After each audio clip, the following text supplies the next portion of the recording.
We are here in the Maker Global headquarters showing the Brillant 220 precision cutoff machine.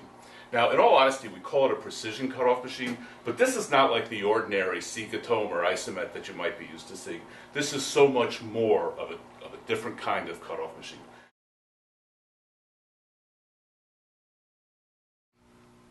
We start by using a solid magnesium aluminum base. It's very heavy duty, very robust, and solid, so that it really will withstand a lot of use. We also have a powerful 1 horsepower motor built into the unit but isolated from the cutting chamber. You'll notice our wide open cutting chamber. It's 16 by 20 inches in diameter. It has an 8 by 11 inch table that has the ability to move forward and back as well as side by side. This particular unit, the Z-axis or the side-by-side movement, is manually controlled by a knob on the front of the machine. One of the options is to have that automatically controlled by use of a joystick and programmable through the user-friendly control panel. You'll notice on my table that it has T-slots running in both the horizontal and vertical direction. That's a very nice feature in that there's a lot of clamps available, and having T-slots running in both directions allows you to really come up with the optimum location for your clamp in order to maximize the use of the clamp and to cut very unusually shaped parts in a very economical and very good fashion.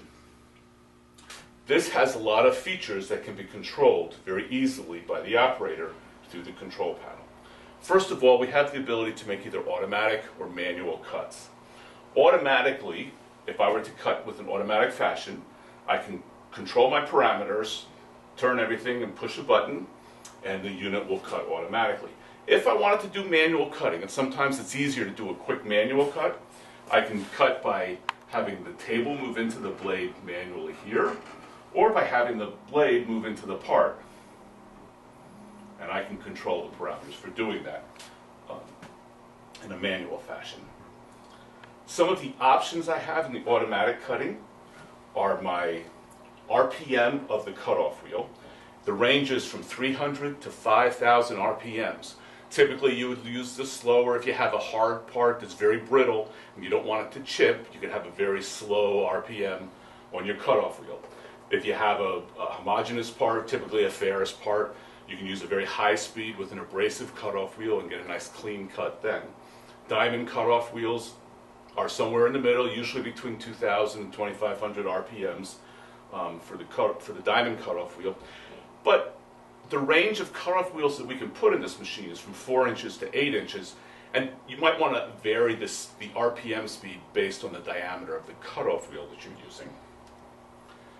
In addition, I have an amperage control panel where I can set the maximum draw that the machine will allow. If it meets that maximum amperage draw, it will automatically reduce the feed rate in order to lower the amperage draw. That's a nice feature. If you're not really sure how hard you want to go, you might want to set it at a low number and just see where your optimal cutting will be.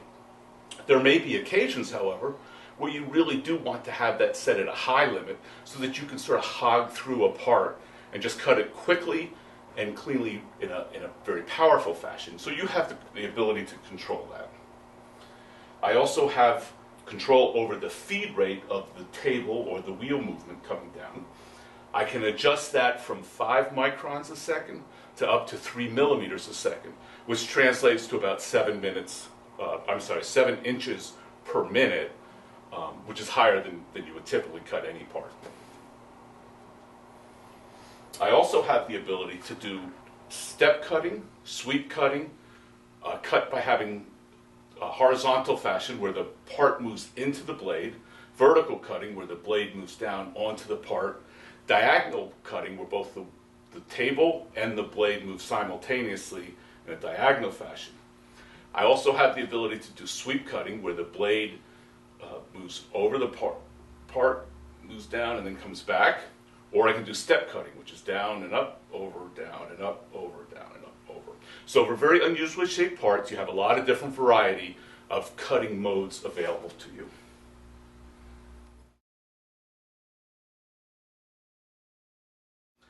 Also, when I clamp my part in place and I line up the wheel and I get everything, all the parameters properly set, I can push a button and that becomes my 0 point. So that if I've programmed it to go 1 inch, it'll go from that spot regardless of where I have everything set up. I also have the ability with this machine to do what we call a startup cut. If you have a part with some curvature or unusual shape, you can have the part cut very slowly for the first millimeter, 2 millimeters, until it puts a groove in your part. And then once it has that groove and finds a nice comfortable spot, it will speed up and cut at the normal speed. This allows you to cut curved parts without having what we call wheel walk, where typically if you have a curved part and the wheel hits it, it tends to bend one way or the other if it's going too fast. It doesn't have time to cut a groove. This allows you to cut that groove so that it's in the part, and then it'll go faster and you don't have to worry quite as much about the wheel bending side to side. I can also, in both my X and Y cutting modes, do what we call pulse cutting, where the blade moves forward 1 millimeter and then moves back 1/4 millimeter and then forward again.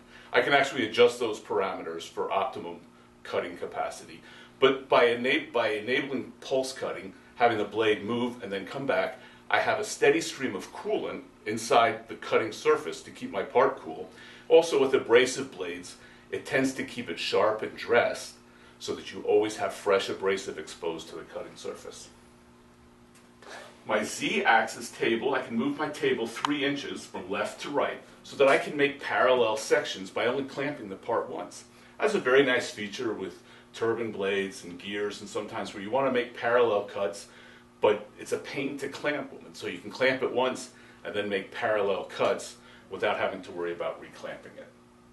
If I have the Z-axis in an automatic fashion, I can actually have it programmed to make the cuts automatically, so I can turn it on and do something else while it makes 2, 3, 4, 5, up to 10 different cuts.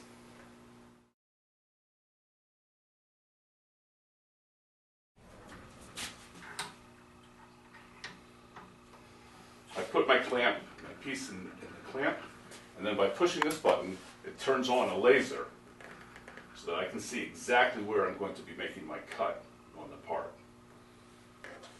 As I mentioned earlier, there's a wide variety of clamps available. This particular clamp allows you to do angle cuts very easily. You can just rotate it, it goes in 15-degree increments, and you can see exactly with the laser where your cut's going to be so that you can align your cut perfectly.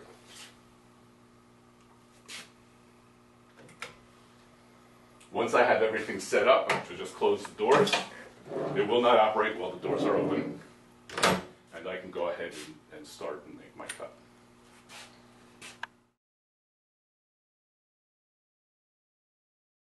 This is a very big 4-gallon tank. It's very easy to clean it. You can put it underneath a cabinet, behind the machine, next to the machine, wherever it's convenient for you, and then it makes it easy to change. And because it's so large, it does not need to be changed quite as often. Okay, thank you very much for visiting our website. We look forward to hearing from you shortly.